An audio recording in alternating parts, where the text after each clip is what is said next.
You ready? Yancy, you ready? Yes, we're recording. Okay.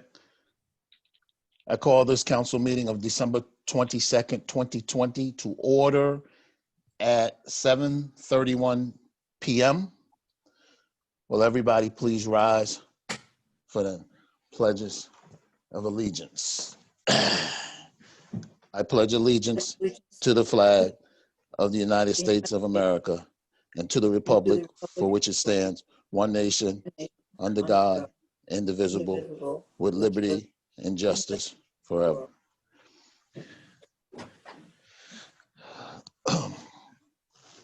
Will the city clerk please read the Open Public Meeting Act statement?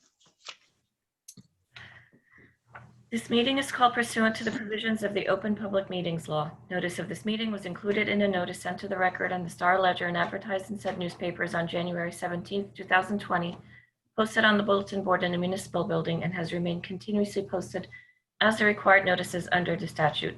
A copy of this notice is and has been available to the public and is on file in the office of the municipal clerk.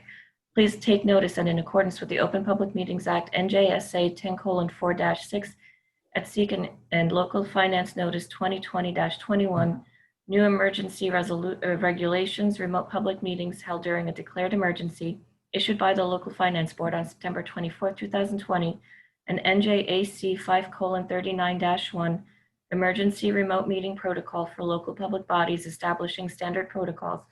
The City Council of the City of Englewood adopted Resolution number 203-10-13-20, authorizing the remainder of the City of Englewood schedule of council meetings for 2020 to be held remotely via Zoom. Members of the public who wish to participate in the meeting may do so by calling or clicking on the link below at 7:30 p.m., the link on our website, or by dialing 1-929-205-6099. The meeting ID for this meeting is 874-6070-7311, and the passcode is 550038. Individuals calling into this number will be able to fully participate in the meeting, including providing public comment. Public comments may be submitted by 3 p.m. on the date of the meeting, either through written letter or email to meeting@cityofenglewood.org. All written comments shall be read during the public forum portion of the meeting and shall be subject to the same time limitations for public speaking.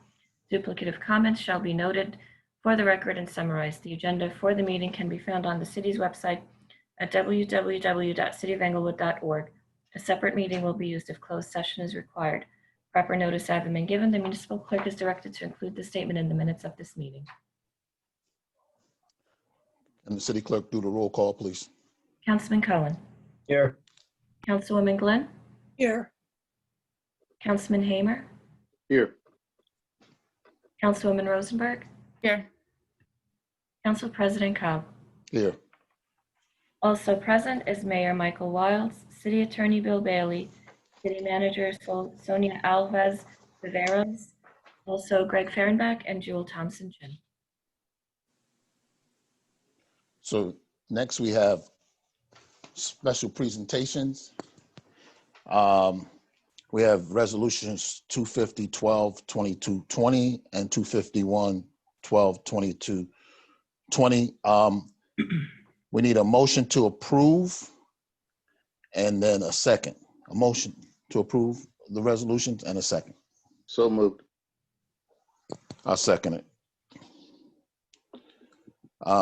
Roll call, please. And then after this, then we'll address everything about these two resolutions. Roll call, please, Nancy. Councilman Cohen. Yes. Councilwoman Glenn. Yes. Councilman Hamer. Yes. Councilwoman Rosenberg. Yes. Council President Cobb. Yes. So now next what we would do here is, Yancy, I believe I would like for you to read those resolutions into the record. Okay, this is resolution number 250-12-22-20, resolution honoring Councilwoman Cheryl Wiener Rosenberg. I'm sorry if I'm mispronouncing that after all this time. And Yancy, can I interrupt you for a you're second? not. If you're gonna read, you gotta read those, both of them, each one, right? Is that what you're gonna do for us? If you'd like, yes. Okay, please. Thank you so much.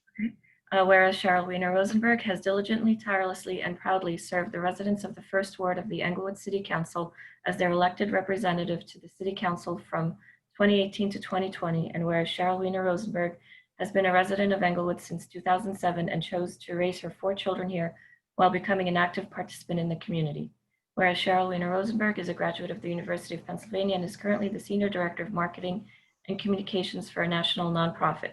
She is also the past president of Ben Porat Yusuf and currently serves on the Leadership Council of the Jewish New Teacher Project. Now therefore be it resolved by the City Council of the City of Englewood, County of Bergen, State of New Jersey, that Cheryl Weiner Rosenberg be accorded by the passage of this resolution profound gratitude of the city and its citizens for her distinguished service to the cause of a better and greater Englewood. Okay, and resolution number 251-12-22-20, resolution honoring Councilwoman Catherine Glynn. Whereas Catherine Glynn has diligently, tirelessly, and proudly served the residents of the 3rd Ward of the Englewood City Council as their elected representative to the City Council from 2008 to 2020. Ms. Glynn was elected in 2019 by her peers on the City Council to serve as president. And whereas Catherine Glynn has been a resident of Englewood for nearly 35 years. During this time, Ms. Glynn was elected 2 terms to the Englewood Municipal Committee representing Ward 3, District 2, and served as a poll election challenger for the Democratic Party for more than 20 years. And whereas Catherine Glynn has proudly served as an active member on the Englewood Library Board of Trustees for 12 years and was its president for 7 consecutive years. Ms. Glynn was also appointed to the New Jersey State Library Association Executive Board of Trustees in 2015 and has served as its secretary for the past 4 years. Ms. Glynn has worked professionally in higher education coursework for more than 20 years. Now therefore be it resolved by the City Council of the City of Englewood, County of Bergen, State of New Jersey, that Catherine Glynn be accorded by the passage of this resolution profound gratitude of the city and its citizens for her distinguished service for the cause of a better and greater Englewood. Thank you, Yancy. Now, we'll give the floor to the ladies. Ms. Rosenberg, you're first, and Ms. Glenn will follow. Thanks, Charles. Yep. I wanted to start by saying thank you to everyone for joining us tonight, and most importantly, to everyone who has engaged in meaningful discussion with the council over the last many years. It has truly been a pleasure to serve you, and one of the greatest gifts of my time on the council has been the opportunity to get to know so many of my neighbors. You have reached out in times of celebration as well as in times of hardship, and having the opportunity to know you, to talk to you, and to help you has been an honor. I want to thank my council colleagues who have worked with me on countless issues that undoubtedly leave Englewood in a better place upon my departure. One person and one vote does not matter much without the support of colleagues. The improvements we've made together during my term include establishing honest budgets to ensure not only fiscal strength, but also a long-term commitment to significantly lowered tax increases year over year. Though the work in these areas continue, we've also advocated for the needs of our city with regard to state projects, neighboring towns, as well as with developers to ensure that the character of Englewood remains one where trees are abundant, people are safe, and fair practices and policies are established. Just this year, a tough one for all of us, we've still managed to significantly increase pedestrian safety and walkability in the city. Last but not least, we have hired an experienced, thoughtful, and committed city manager who can move Englewood into the future and ensure the city can thrive. There's still much work to be done, and I am hopeful that the incoming council members can ensure movement towards a more unified, fair, and safe Englewood. My successor, Ken Rosenzweig, brings with him many years of experience that will serve Englewood for years to come.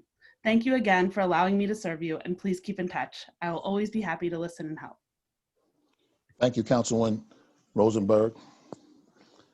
Now we will let Catherine Glenn, Councilwoman Glenn, will give you the floor and you can make your remarks, please.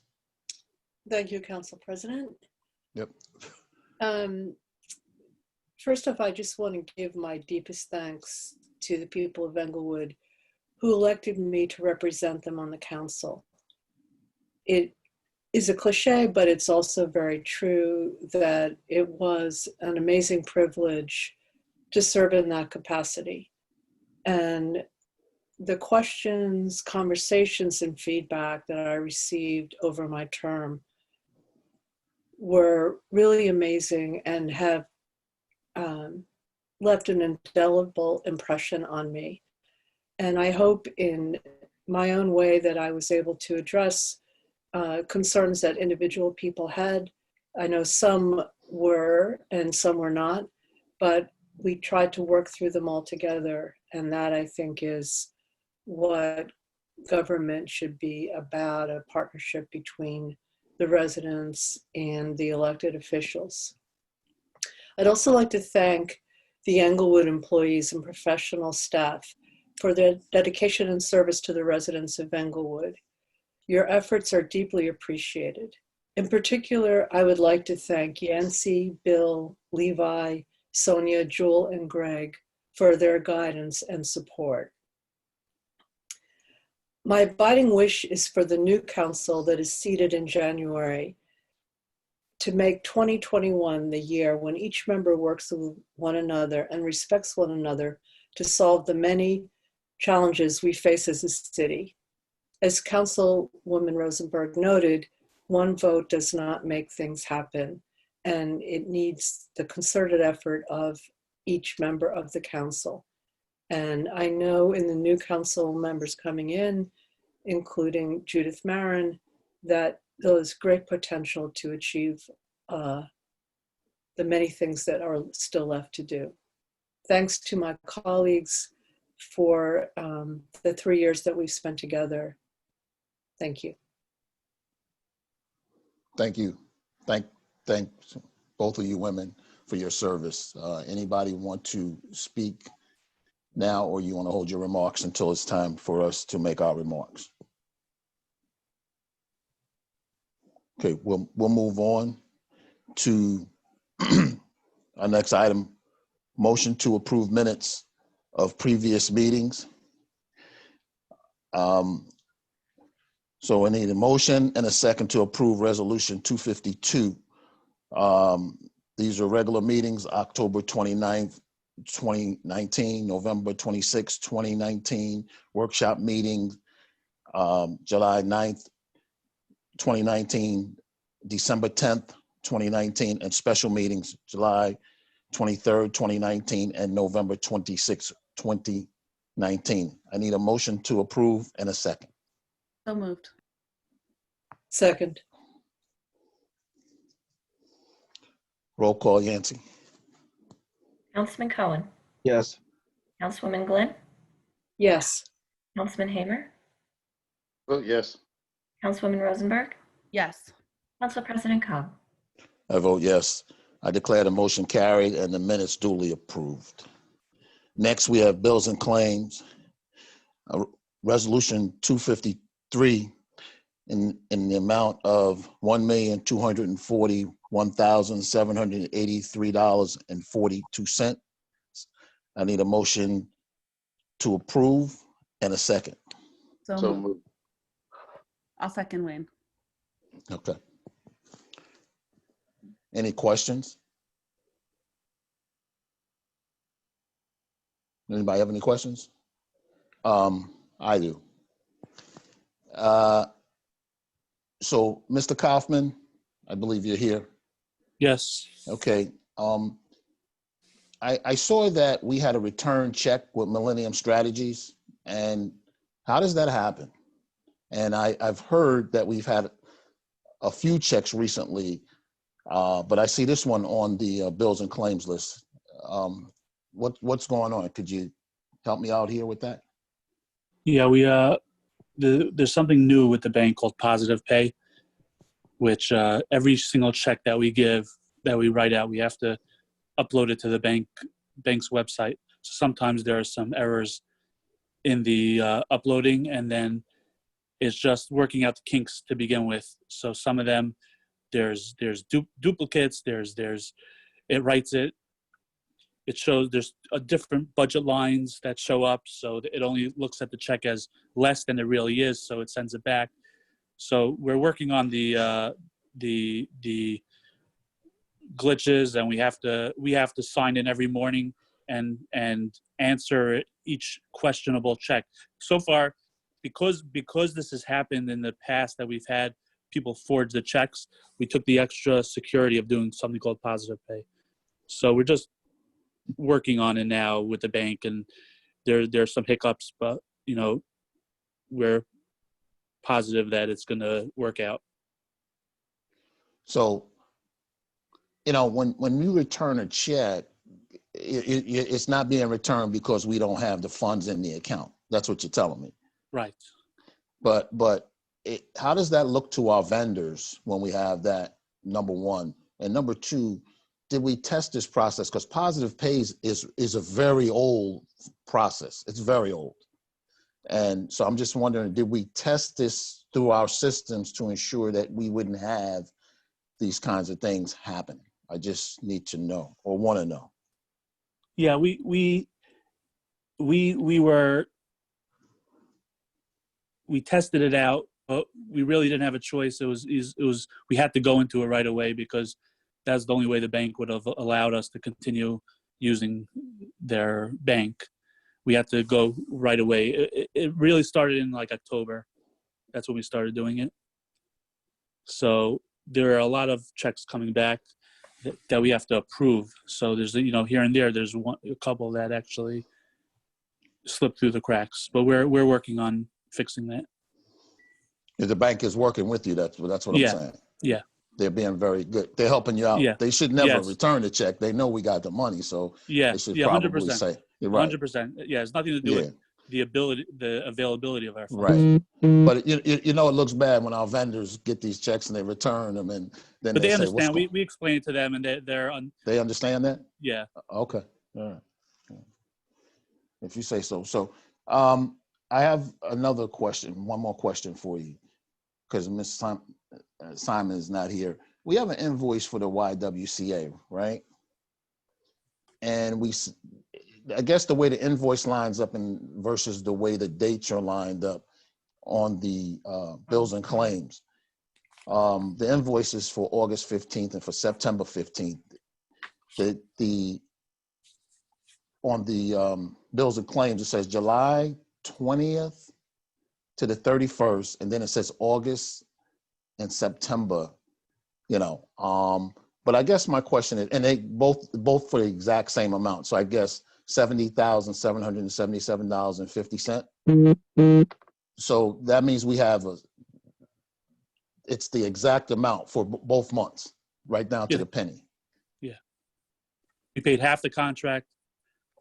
Right. And then we paid the other half, and we had the other. We were holding payment because of some legal issues. Okay. But so that's why we're paying it now. Okay. But it was just half, and we had a PO for half of it, then another PO for the other half. So we weren't going to pay it all at once. Yeah. So let me ask you, I know the McKay Park pool was in operation. Was Tryon also an operation part of the year? I'm not sure. Not sure. I About can this. answer that. Yes, it was. It was, Joe? It was? Yes. Okay. All right. Because those numbers are pretty big numbers for those two pools. I just wanted to know, were we doing something special that it cost us more money than it normally costs us during the course of a summer? No. Okay. Yep. I don't have any more questions. So, Yancy, if nobody else has a question, then we can do the roll call. Yancy? Councilman Cohen, Yes. Councilwoman Glenn, Yes. Councilman Hamer, Well, yes. Councilwoman Rosenberg, Yes. Council President Cohen. Yes, I declare the motion carried and bills and claims duly approved. Next, we have ordinances for public hearing, second reading, ordinance 20-08. Consideration now will be given to ordinance 20-08. Will the city clerk please read the ordinance by title? Ordinance of the City of Englewood in the County of Bergen, State of New Jersey, providing for a special emergency appropriation pursuant to NJSA 40A:4-53M to fund a deficit in operations. I declare that the public hearing on this ordinance is now open. If anyone desires to be heard or to ask questions concerning this ordinance, he or she will be heard at this time. Please raise your hand at the bottom of the frame there and give your name, address, Yancy? Point of order, Council President. Yes, sir.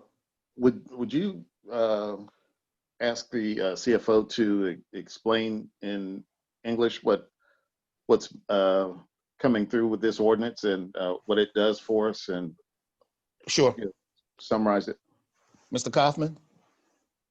Yes, this gives us the ability to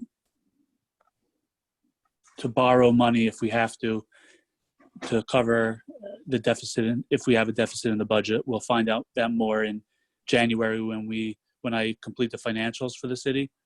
We'll find out if we have to do it. If we do have to do it, we could borrow money, which the city council will still have to, approve me doing that, and start to pay back in 2022 for 5 years.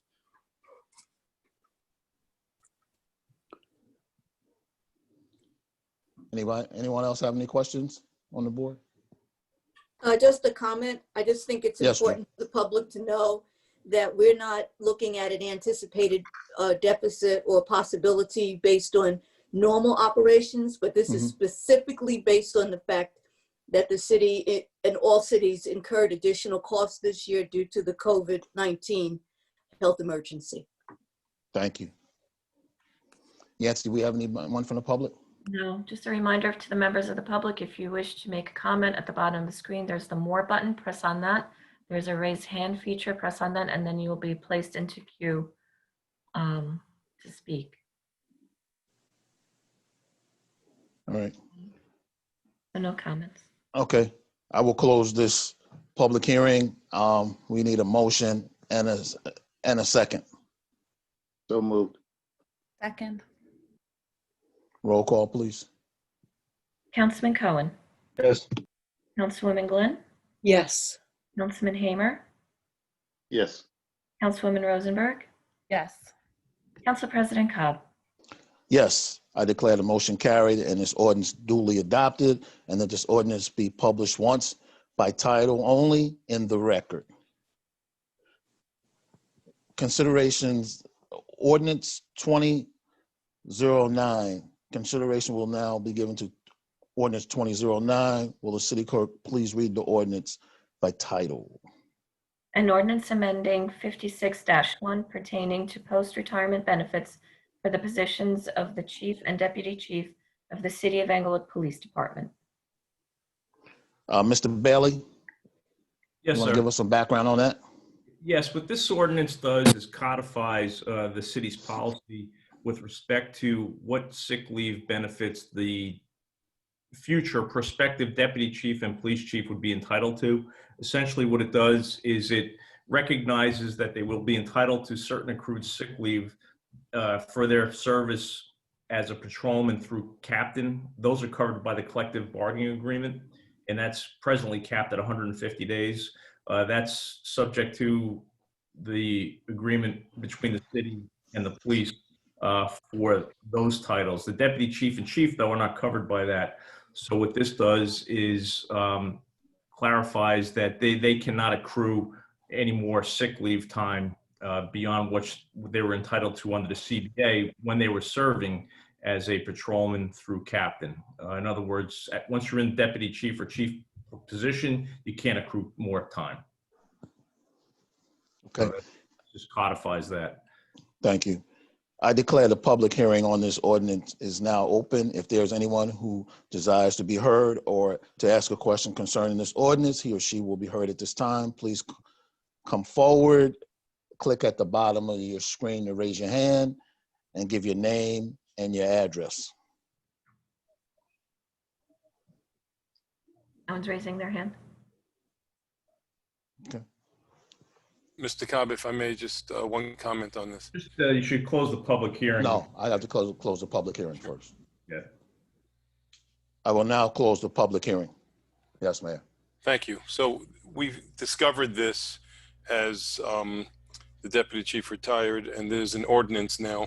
I had asked Mr. Bailey, and we had a different city management in place, and as Ms. Alves presents, I would just ask, as I asked Mr. Bailey, to look at all the other departments to make sure that we have this all buttoned up also in the fire departments and other departments as well, to make sure that we have standards so there is no scramble in the future. So I don't know if that was brought over to your attention, Sonia, but it's something we want to have looked at holistically in all the Council departments. President, if I may, Yes, the matter has been looked at by Ms. Chen and by the Human Resources Department. They have not identified any additional conditions similar to this, essentially policies that have been operating without the authorization of the City Council. Good. So that has been dealt with. So this buttons it up then. Thank you, Greg. Yes. I need a motion and a second. So moved. Second, Roll call. Yancy, please. Councilman Cohen, Yes. Councilwoman Glenn, yes. Councilman Hamer, Yes. Councilwoman Rosenberg, Yes. Council President Cobb. Yes, I declare the motion carried and the ordinance duly adopted, and that this ordinance be published once by title only in the record. Next, we have no ordinances for introduction and first reading. Next, we have public comment on agenda items 254 to 271. Anyone from the public who wishes to address any of these ordinances, please step forward, raise your hand, and you'll have 2 minutes to address these items. No one's raising their hand again. Really? Does anybody here have any questions on these ordinances? These resolutions, excuse me. Okay. Nancy, I guess we can close this and we can go for unanimous consent. Yes. I need a motion and a second. Did you want to ask if the council members wish? Well, I did. I thought I did ask it. Did anybody have any questions? Did anybody on the council have any questions with this? With these resolutions? Okay. No. Council President, I move for adoption by unanimous consent. Yes.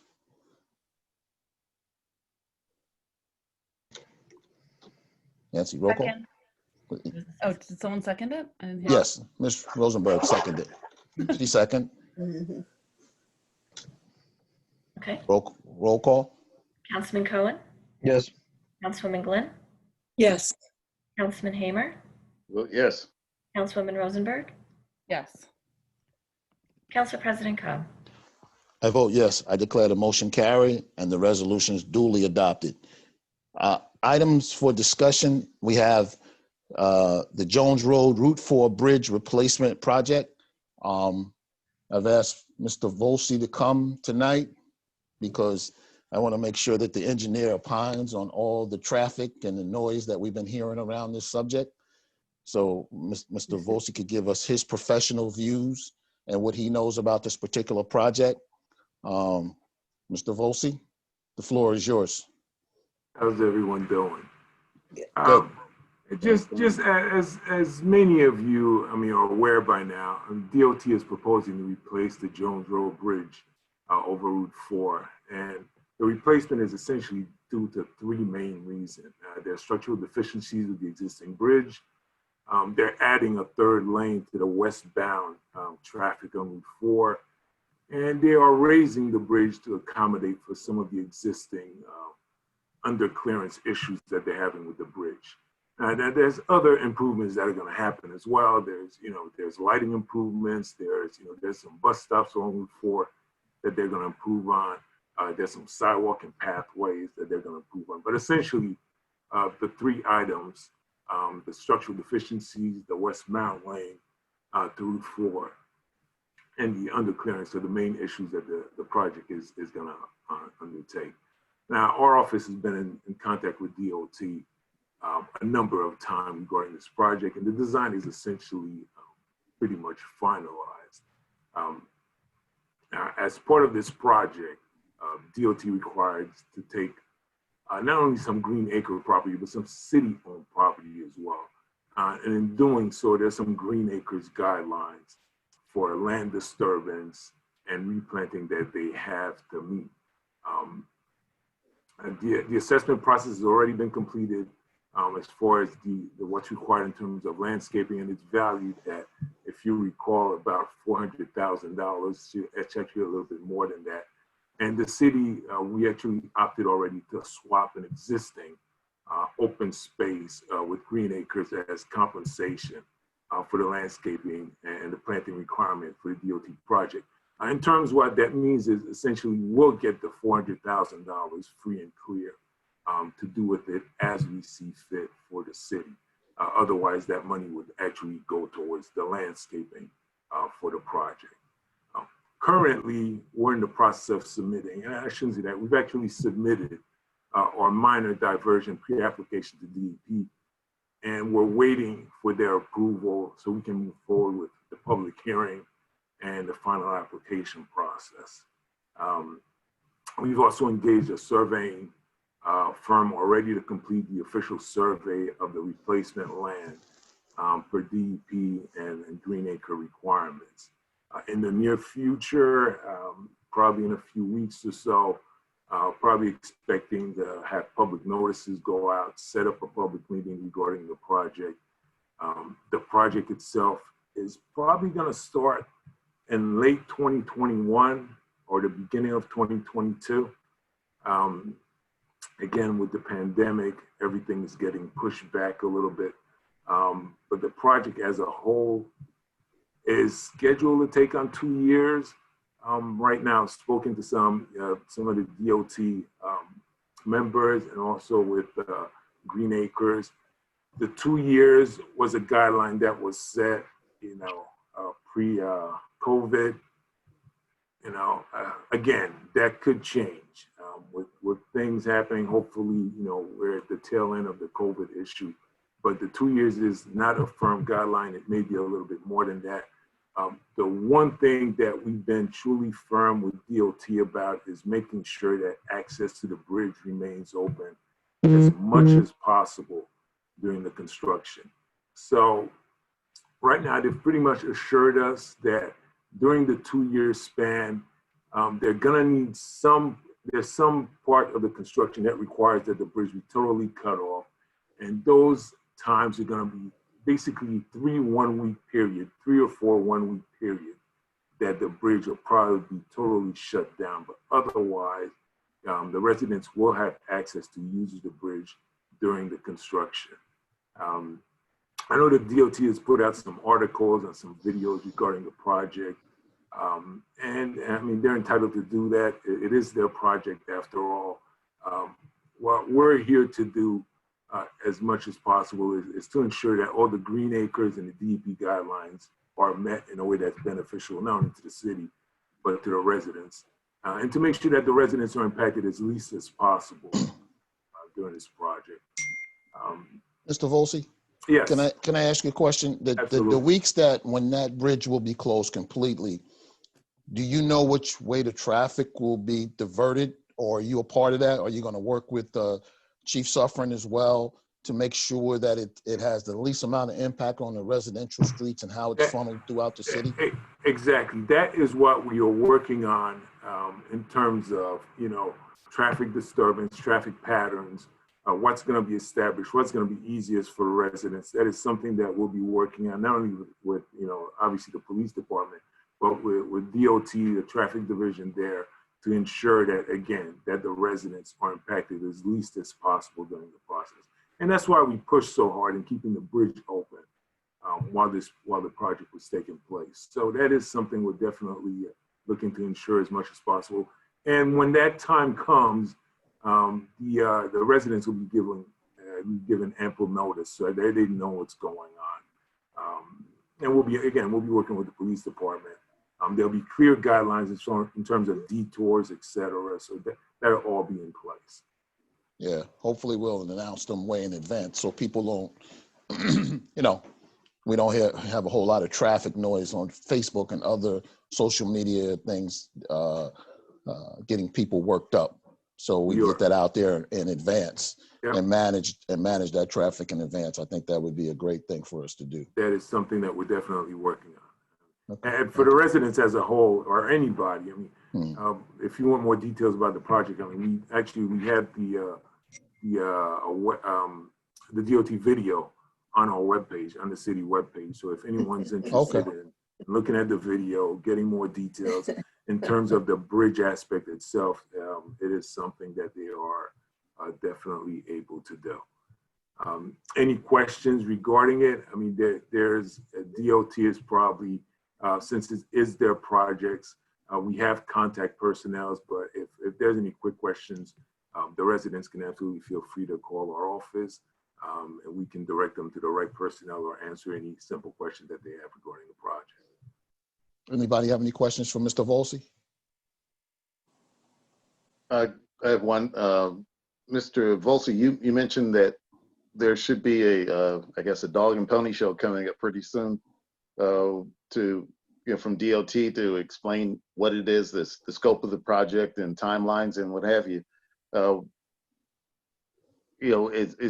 Is that anticipated, very soon, or is that a few months out?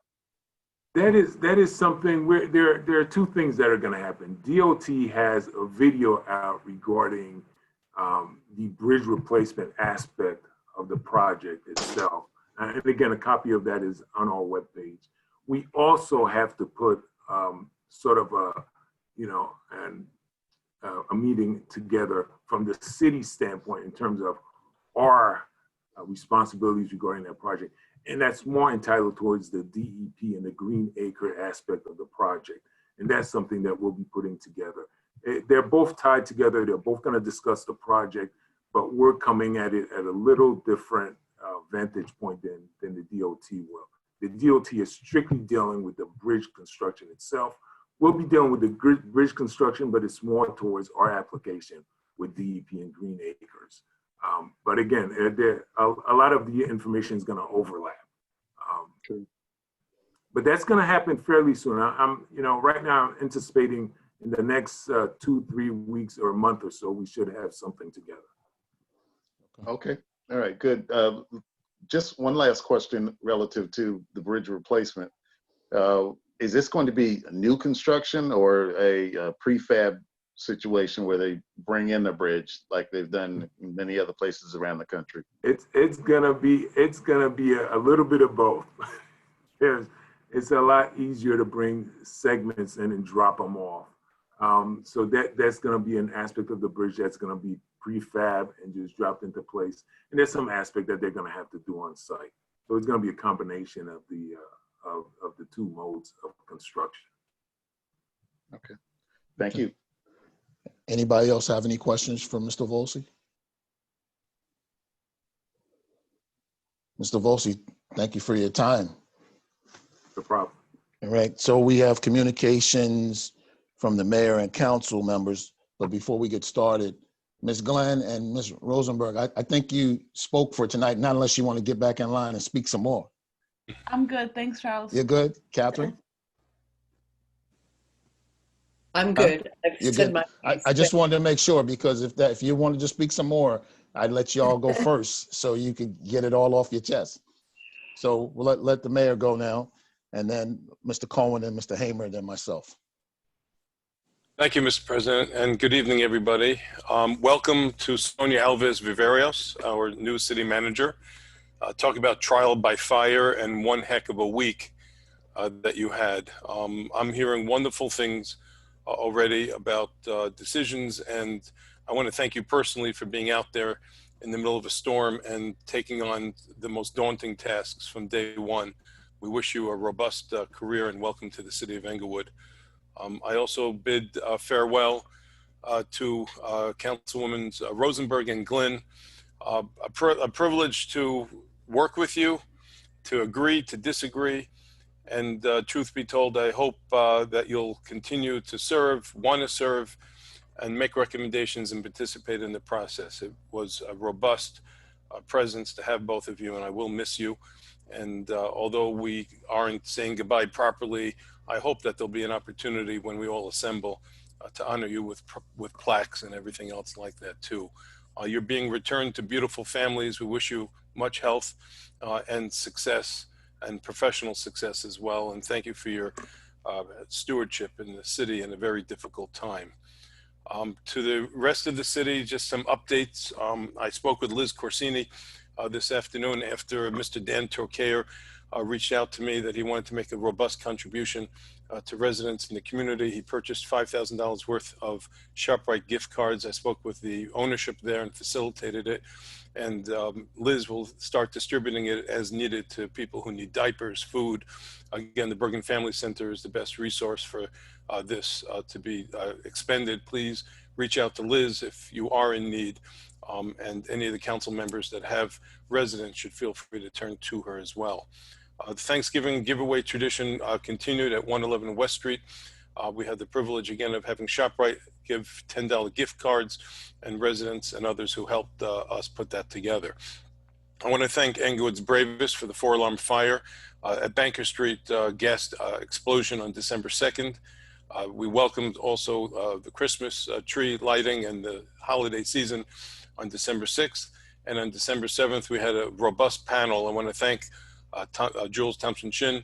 And as she departs also, and Greg Fehrenbach, for your stewardship and leadership as well.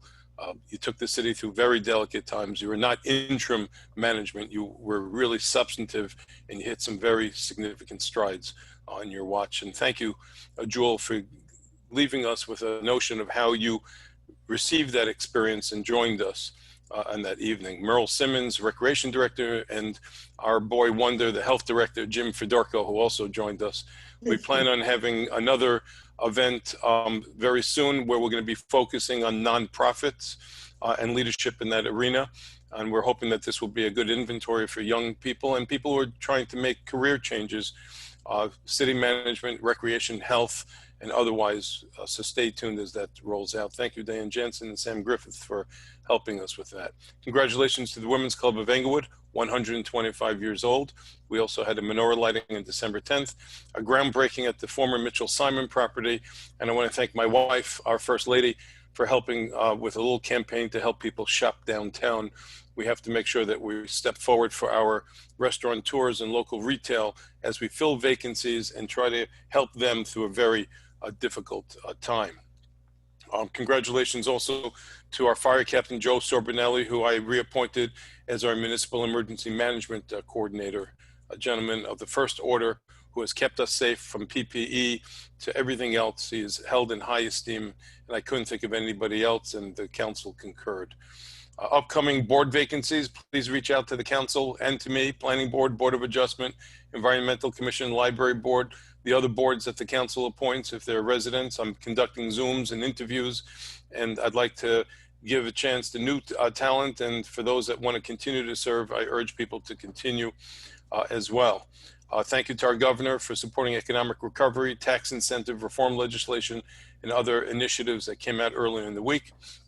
And to the Bergen County prosecutor for taking over a delicate matter and for their stewardship at a difficult time. I also want to just end with a word of gratitude.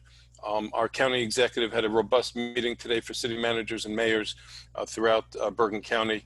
There is a robust plan in place, and he reviewed it with us. I won't have coffee with the mayor this Friday in honor of the Christmas holiday, but the following Friday I will be reviewing my notes on the 2 vaccines and the plans for them to phase it out in a county with 950,000 residents. But kudos to him for having bought the freezers and coming up with a system that's actually going to be rolling out robustly. I've spoken to people in Englewood Hospital. They're already inoculating first responders and so forth. With that said, I would like to thank each and every worker, director, my council colleagues, the directors, the interim management that's departing, and the current city manager, wishing everybody here good health and safety, whether you're a firefighter or a police officer or a public works official, whether you're Catherine at City Hall or Yancey, holding up all of these important projects has been something that you have done magnificently in the course of a pandemic. I am nothing less than humbled by your friendship, and by the stewardship that the city has enjoyed. And I wish everybody a Merry Christmas and a meaningful time with your families, and Happy New Year. Thank you, Mayor. Mr. Cohen? Sure. Thank you. I'll keep it brief. Just wanted to first welcome our new city manager. Everything I've seen and heard so far has been outstanding. Just welcome to the city and look forward to a lot of great things from you.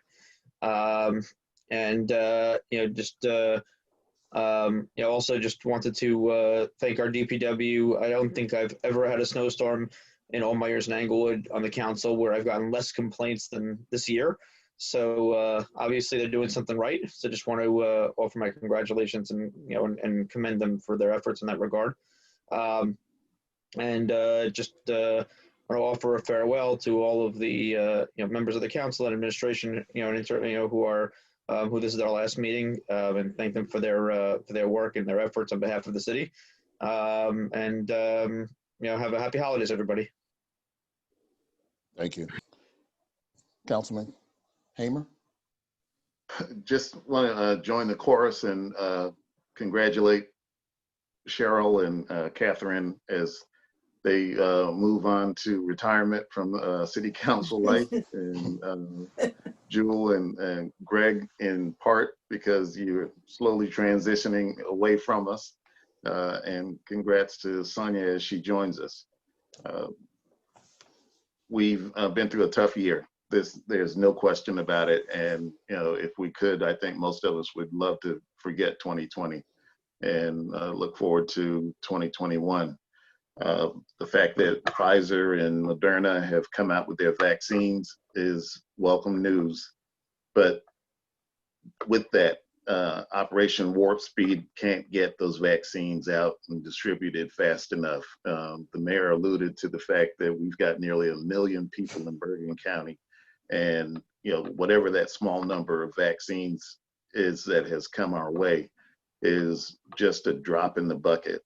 So what that means is we've got to do our part. There are people still getting sick. If you just glance at the news, it's on every show, every day. The number of cases that are going up, the number of deaths that are taking place. We all have to wear our mask. We all have to wash our hands more frequently. There are variations to the virus that may be coming our way from Europe, and in fact, they may already be here. So whatever safeguards you can take, now is not the time to stop. Now's the time to reinforce those efforts. And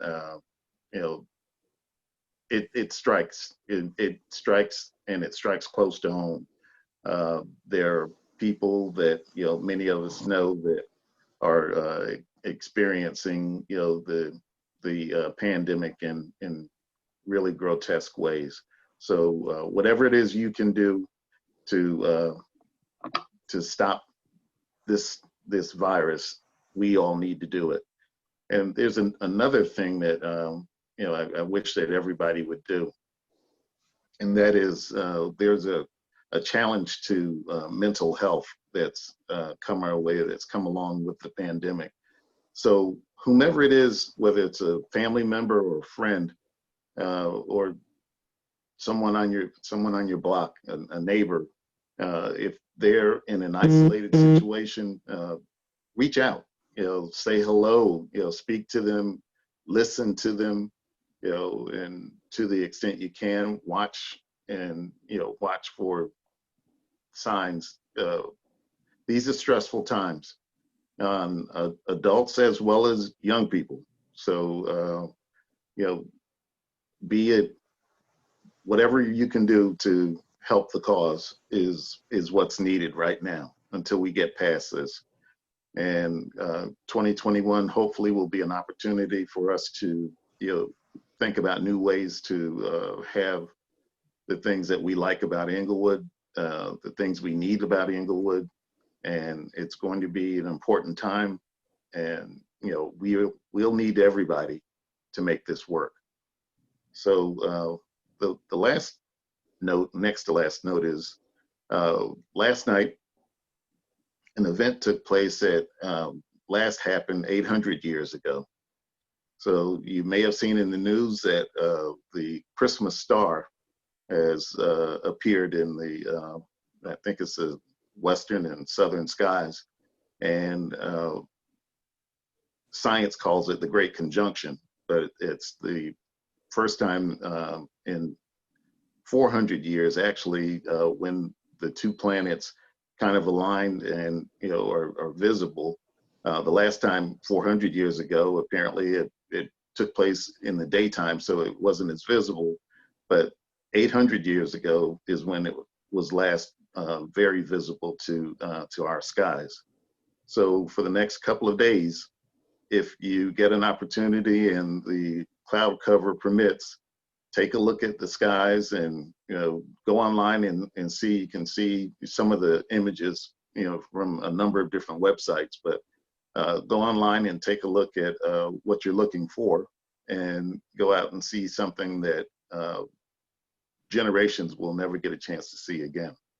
So having said that, I wish everyone a Merry Christmas, Kwanzaa, and a really happy, safe, healthy new year in 2021. I'll be so glad when 2020 passes us. Thank you all. Thank you, Councilman Amer. I would just like to start off by thanking everyone who's attending this meeting tonight and those who will view this meeting as it is uploaded onto the system. I would thank Councilwoman Rosenberg and Councilwoman Glenn for their time and commitment and for their service to the city of Englewood. You really don't know what it's all about until you sit into these seats, and then how much time and what it takes, and hearing from various people issues of concern. So I thank you for that, and wish you luck on anything or whatever you are about to embark on the next page in your life. But I'd like to get back to talking about the city. I mean, when we reflect back on 2020, the city of Englewood, just like every other city has gone through and still is going through the pandemic. And what I will say is a compliment to the leadership that was in place, that is in place, along with the assistance of Greg and Jewel. We were, and Yancey and Catherine Melendez, the city still was able to execute the services that they provide to the residents of the city of Englewood. And that was partly because of the department heads and the commitment and the leadership of these folks that I mentioned earlier, to keep this ship moving forward until what we have eventually done is hired a permanent city manager. So it'll be her job to keep this ship moving and righting the ship. But, when you think about it, and as I understand it to believe, we did not lose one full-time permanent employee during this course of time. We didn't have to take any action to do that. So, that just tells you how we really managed this ship, so there are expectations, and we continue to hope that we can keep these expectations and meet these expectations. And for that, we started a COVID task force that met daily. Yancey, you could correct me if I'm wrong. We met daily, then we met 3 times a week down to once a week to address the issues and concerns that were coming across the folks' desks. And they did an admirable job and continue to do an admirable job. And Sonia's inherited that task force to lead that task force. So we expect the same results and just to keep the city safe. But I would like to thank our healthcare professionals, our first responders, our frontline workers, our city workers, our residents, and our students, because everybody who's engaged in this city has experienced this impact in the change of life, and life will never be the same as we've had it before. I would like to thank the feeding programs and people who volunteer. Now, some volunteers you don't even know about, you don't hear about. They just go on and do their jobs, they don't want the recognition. But We have a lot of people that are doing things that people don't realize that are making an impact in other people's lives. And I just want to thank those people. You're not going unnoticed. Just because you don't want recognition, I want to give you blanket recognition with that. But these getting back to these feeding programs, they are essential. They have really made a difference in people's lives. And, you know, we have to remember that this city will not move forward unless we bring everybody with us. So we have to recognize the people who are in need, and we have to help them address those needs as best we can. So as we go around, whatever we can do for somebody, please, let's do that. And I just want to say that as we embark on 2021, you know, we can look back, we've learned a lot. And one of the things we've learned is that this city is very resilient. The people who work in the city are very resilient. The people of the city are very resilient. So we got to learn, we got to move forward and just work together, you know, not have a divide. And I want to lift up those people who marched on Saturdays, and they were vigilant, keeping the voice out there, keeping the topics out there. I thank them for doing that, because it's important that the awareness be brought about and stays out there. So thank you for your efforts in doing that. And really in closing, I just want to say, let's be safe, let's be smart. And to Councilman Hamer's point, you know we have these vaccines, but we can't let our guards down. And if we want to get on the other side, let's be smart about it. And again, everybody, I thank everybody for their efforts. We don't always agree, but that's okay. If we always have the best interests of Englewood at heart, we will get there. We want to make this a better Englewood.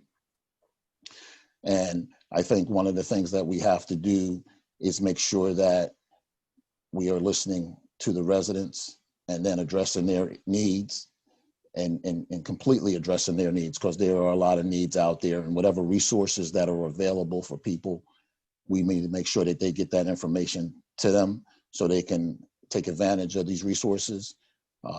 So with that, I wish everybody happy holiday season. Be safe. Welcome, Sonia.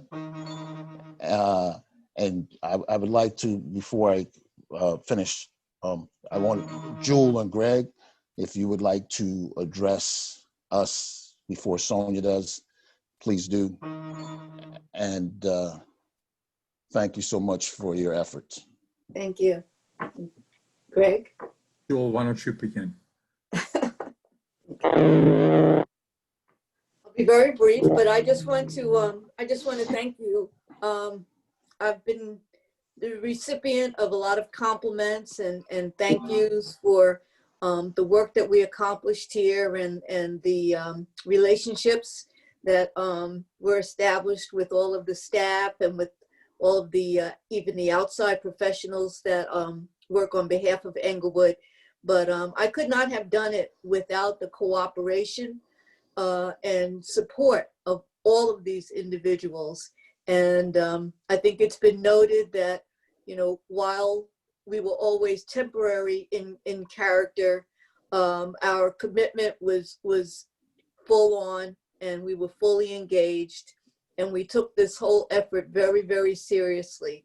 As a Teaneck resident, but a very, very frequent visitor to Englewood over the years, I was really thrilled to be able to help out a neighboring community and to bring my many years of experience to bear to help out and to support the residents and to support the governing body and the staff. It was really a pleasure.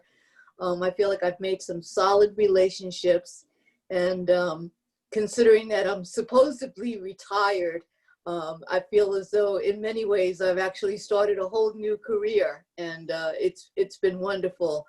You know, COVID has kept us all at home, and I'm very thankful that I had something productive to do, and I'm very, very glad that I could be of service to Englewood. Thank you. Thank you, Jewel. Thanks for your efforts. Greg? Please. Mr. Cobb, I'd like to express my appreciation and recognize Yancey's diligence and your diligence during the period late March through the middle of July, which was an extremely difficult time in the city. And the two of you, Yancey as the acting manager, you as the council president, showed a great deal of leadership. Jewel has been the primary person working at the city, and I want to express my appreciation to her for being so diligent and concerned. And when I announced to Yancey in early July that Jewel was going to be returning, she responded in glee. So I think it's an indication as to the relationship that had developed. I also want to express a great deal of appreciation to the council for when things looked pretty difficult in the beginning of July. All of you were able to come to a consensus on recognizing a number of the operational problems that existed, discussing with me a set of solutions to those problems, and then the willingness on the part of the five of you to work together to come together on consensus decisions at that time. That, I think, at least from my perspective as a former city manager, was sort of a hallmark of our relationship, and something I hope is going to be able to continue into the future. Thank you so much, Greg. And to our new city manager, we give you the floor. Introduce yourself to the public and welcome. Thank you, Council President. So for those that are tuning in tonight, and for those who didn't get the opportunity to sit on some of our wonderful interviews, my name is Sonia Alves Viveros. It's quite a difficult name to pronounce, but I won't certainly judge anyone for that. I previously served as the business administrator in Maplewood before taking on this new position. I'm a graduate of Seton Hall, bachelor's in political science, and I have a master's in public administration. I am also a certified qualified purchasing agent, as we call in the industry, a QPA. A little bit about my background. So I won't bore anybody. I'll be rather quickly. I am an immigrant. I was not born in this country. I grew up in an inner city, Newark, New Jersey, and I went through the Newark public school system. So I'm proud to announce that because I identify myself certainly professionally and personally as a pretty open individual, and certainly as a public servant, first and foremost. So on to some city business. I was glad to begin early. I thought it was a good opportunity in the middle, of course, during a pandemic, to try to identify some, of the ongoing challenges, of course, that we've all been facing, that I've been facing in my past community. And I have to say that I've met with all of you. I've met with the incoming council members. And the message that I just want to get out to the constituents is that everyone here wants what's best for the city of Englewood. So I am attuned to that, as well as the employees who have been very receptive and have been very helpful during these past 2 weeks as I came into Englewood. The first order of business, as I see, is of course the 2021 budget preparation. That will be very challenging, I'm sure, for many communities, but I've seen that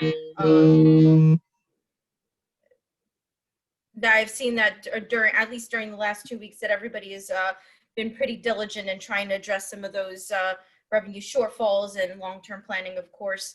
Part of that is also trying to address some of our capital, and that goes for infrastructure, of course, and that will be another challenge that I hope to address with our city engineer and, of course, all of our department heads and with all of you. Additionally, I'm looking to review all of our services, our delivery of services, how to best do that, of course, making sure that best practices are, of course, ongoing. Shared services, are there any opportunities? I've spoken to some of our department heads who we currently do have shared services, and I look to continue that.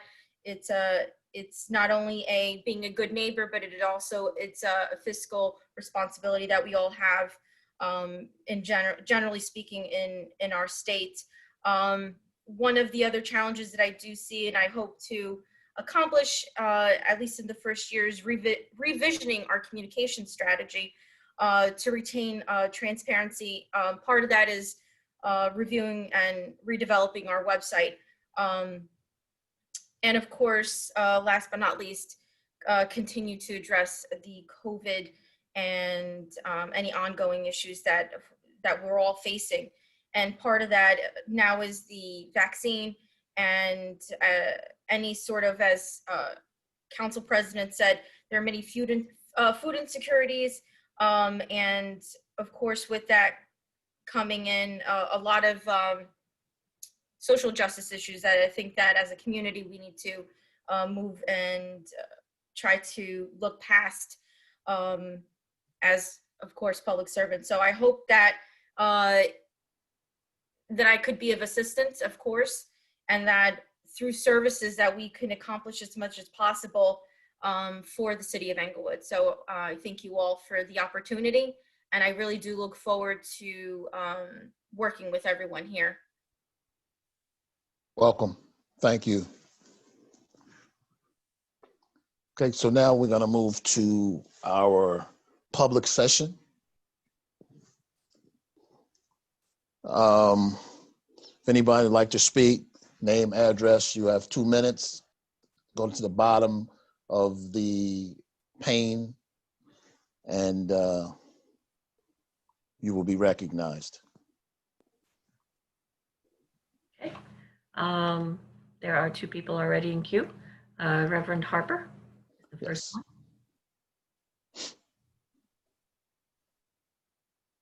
Reverend Harper, take your, oh, there you go. Okay, greetings everyone. Happy Greetings. holidays. Thank you. Miss Glenn and Miss Rosenberg, thank you for your service. Bon voyage, Miss Rosenberg. I will miss your newsletter. Thank you for those. God bless you both and thank you for your service. Welcome, Trustee Rosenswing. Is that how do you pronounce it? Swag. Rosenswag, pardon me, and Trustee Morin. I don't know, and Judith Marin. Oh, Judith. And Sonia Alves V. Welcome. I don't know if I should send you a sympathy card or a congratulations card because England is a wonderful place to work and live. So welcome. Wow. It is, it really is. Couple of questions. Yes, come on. Couple of questions. France, pardon me, Trustee Cobb, would you ask France, are they gonna be doing work at night on the bridge? That's a concern of mine on the Jones Road Bridge, and it's also a concern of mine, the overlap of them working on Jones Road at the same time they will be working on Grand Avenue. That's kind of crazy. That's kind of not good for Englewood. Let me answer starting with the first one. As it stands right now, no work is going to be done at night. It's strictly going to be done during the daytime. Unless some sort of emergency comes up where they have to address a certain situation and the work hours sort of linger into the night, That's the only thing I can see as far as night work, but right now it's anticipated to be done during the day.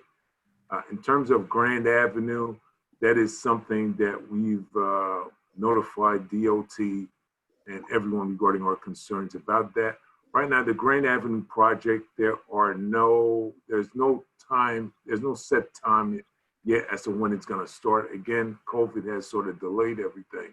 So there's nothing's been decided as to when that project is actually going to take place.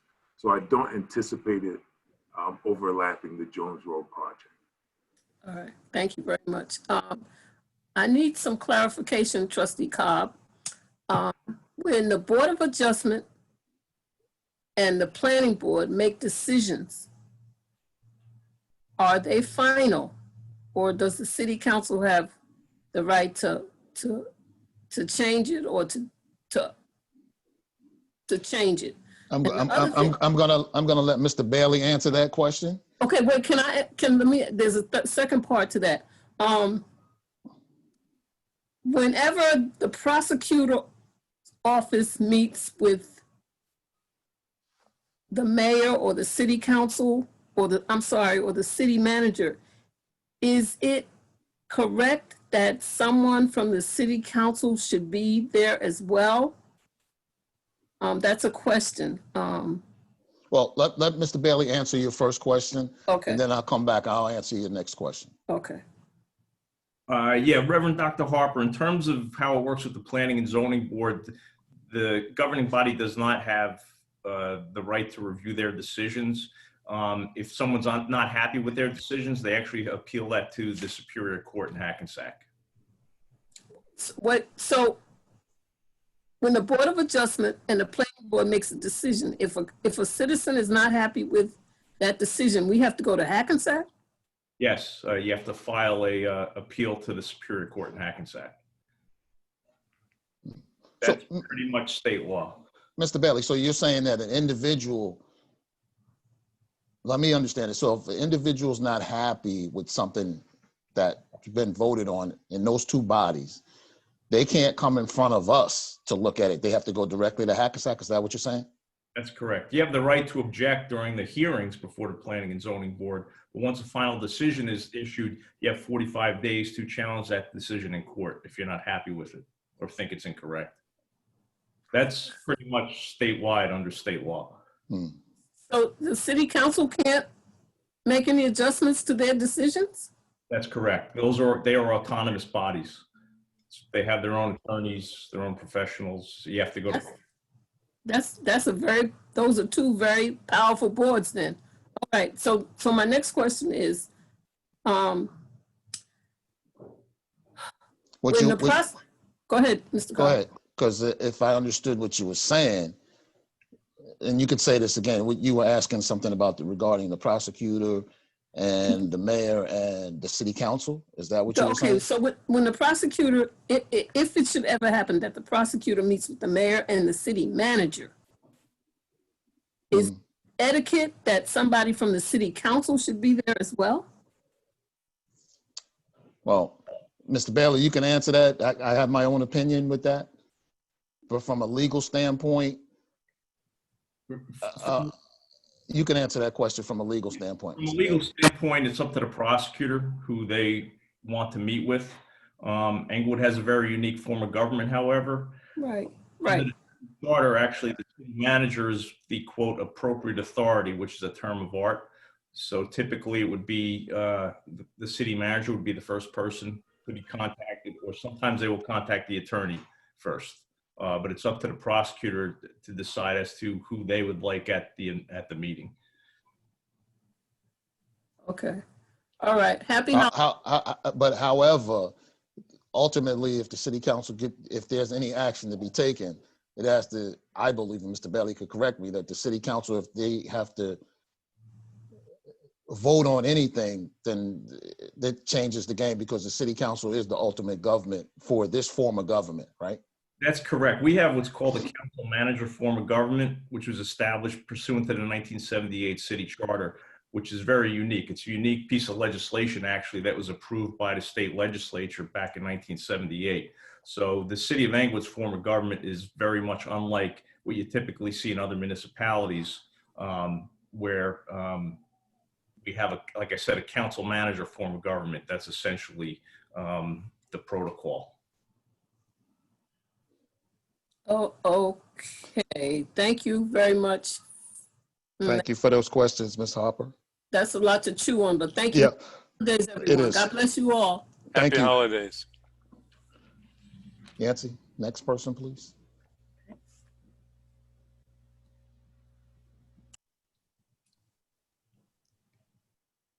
Next is Peter Jansen.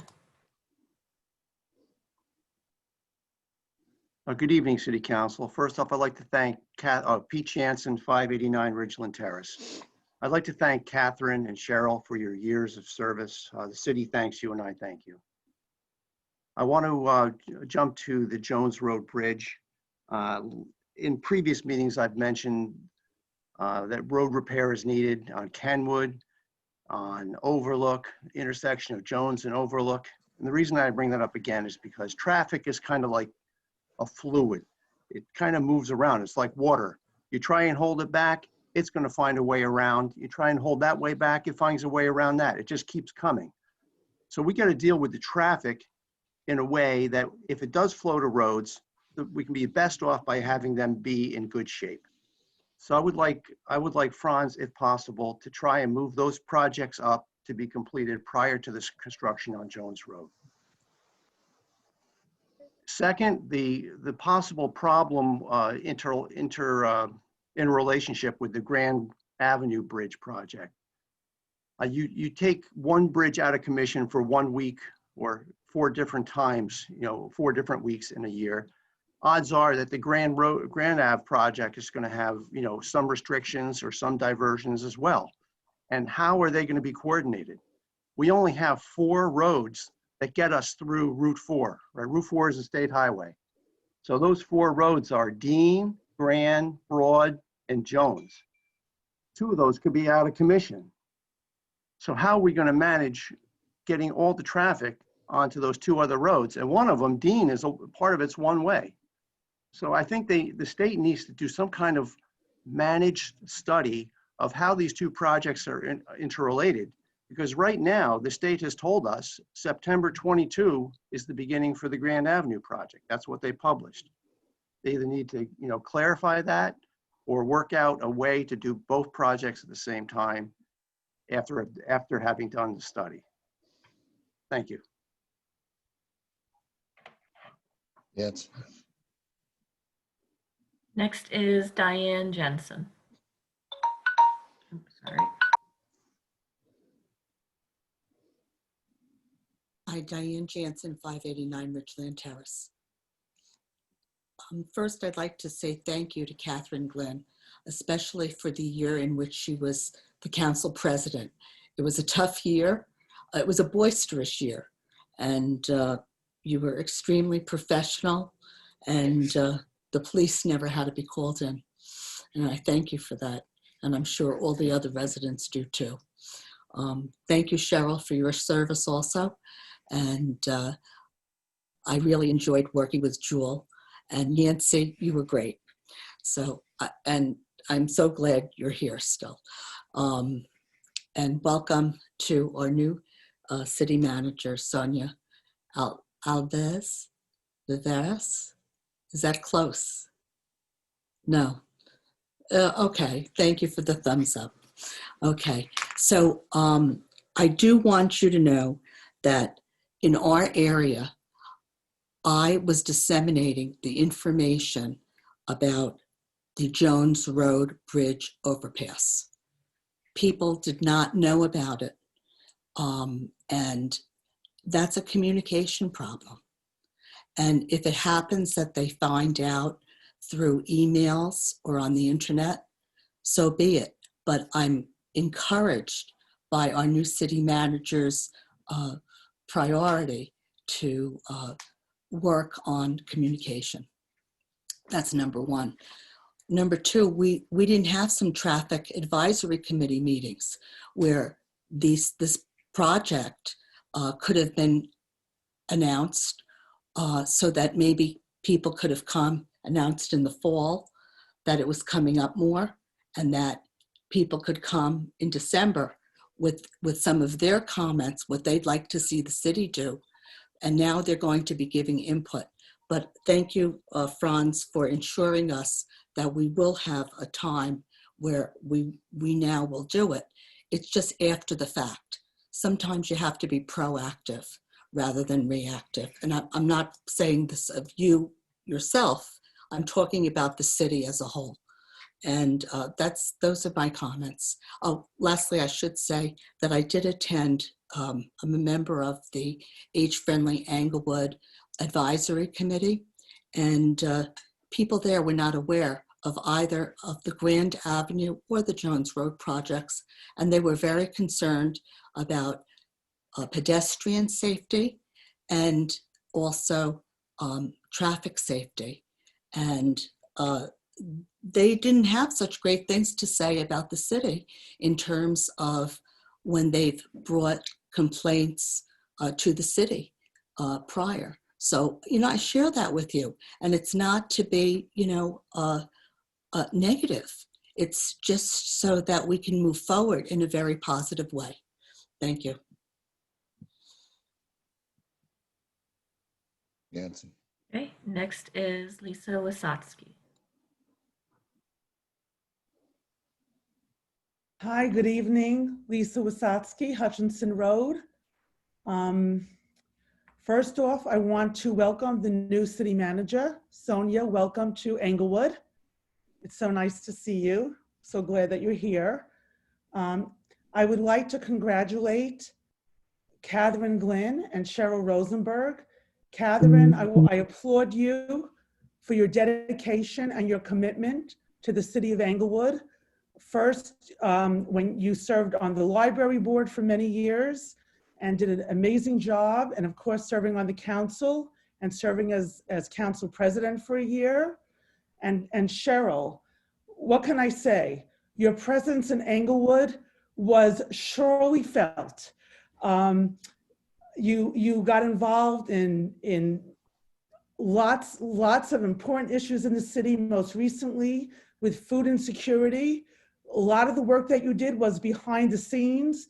You didn't take a spotlight. People don't even know what you did for the city.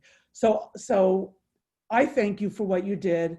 Also, more recently, your involvement with traffic and pedestrian safety.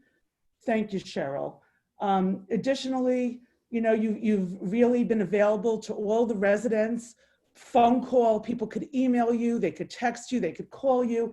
And when you saw on social media a resident in Englewood who was struggling, you never hesitated to reach out and to help them. And it didn't matter if they lived in your ward or anywhere in the city.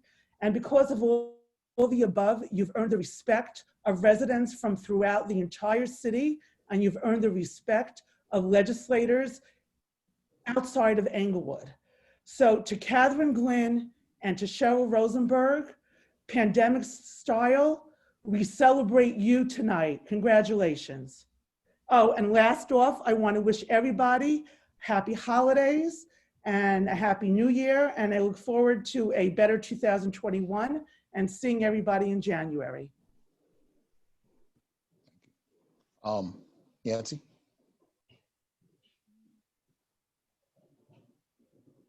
Next is, it says DL Marin, but I'm not sure which Marin is on, so we'll find out.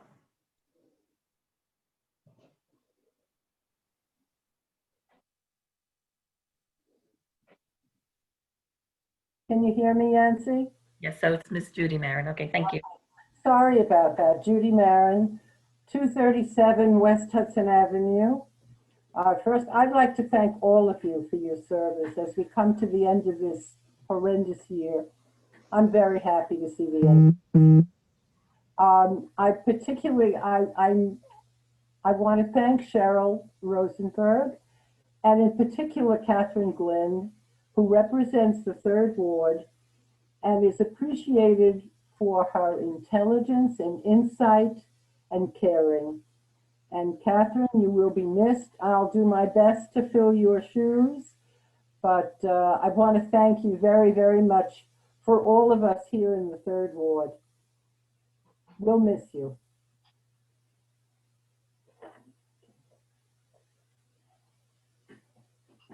Judy, you finished? Yes, Okay, thank you. period. Okay, period. And nobody else has their hand raised. Okay, we're gonna close the public session. Mr. Bailey, can you take us in the closed session, please? Yes, sir. Be resolved by the governing body of the city of Englewood that meeting closed session pursuant to subsection 6, dealing with tactics and techniques protecting the safety and property of the public where disclosure could impair that protection. Subsection 7, dealing with litigation and matters within the attorney-client privilege, and subsection 8, dealing with personnel matters. And be further resolved that the discussion conducted in closed session can be disclosed to the public upon taking final action thereon, provided it does not constitute an undue invasion of privacy or violate the attorney-client privilege. And be it further resolved that while the council will return to open session to adjourn the meeting, it is not anticipated that will take any action at that time. Formal action. Mr. Bailey, we have 2 people coming, right? So who do you want to come in there first? Mr. Sinelli? Yeah, let's do him first. Right. Yeah. And let's get moving on that, and then we'll. Yeah, I texted both gentlemen a little while ago, so they should be ready to go. All right, so let's bring Dominic in, okay? Yancy, we got to go to the other one, right? We need a motion, second, and roll call. We need a motion and a second to go into closed session. I'll second it. All in favor? Aye. We're in closed session. Bye, Franz. Hey, listen, have a Happy good one holidays. and be safe. You too, man. Thank you. Bye, Franz. Be well, man. All right. Merry Christmas.